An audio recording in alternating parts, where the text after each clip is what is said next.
നിങ്ങളുടെ വീടിന് ചോർച്ചയുണ്ടോ? എന്ത് ചെയ്യണം?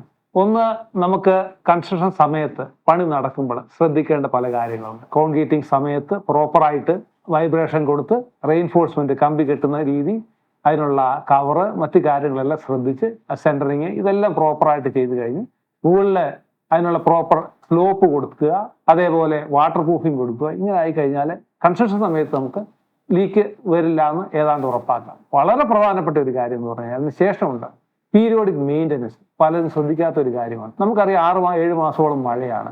ഈ മഴ സമയത്ത് ഇവിടെ അത് അടിഞ്ഞു കൂടുന്ന പായല് ഇതെല്ലാം പിന്നീട് അവിടെ നിറഞ്ഞ് വെള്ളം എപ്പോഴും കെട്ടി നിൽക്കുന്ന ഒരു പ്രതീതിയാണ്.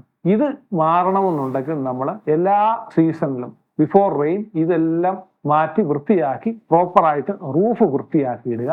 ഡ്രെയിനേജ് പലപ്പോഴും കാണാറുള്ളതാണ്, മുകളിൽ നിന്നുള്ള ഡൗൺ വാട്ടർ പൈപ്പ് അടഞ്ഞു കിടക്കും. അതും അവിടെ ഏതാണ്ട് വാട്ടർ ടാങ്ക് പോലെ പലപ്പോഴും പല വീടുകളിൽ, ആളില്ലാത്ത വീടുകളിൽ കാണാൻ വെള്ളം കെട്ടിരിക്കുന്നതാണ്. ഇതൊക്കെ ലീക്കിനുള്ള പ്രശ്നങ്ങളാണ്. വളരെ ശ്രദ്ധയോടുകൂടി ചെയ്തെങ്കിൽ മാത്രമേ ഇതിനൊരു പരിഹാരമുള്ളൂ.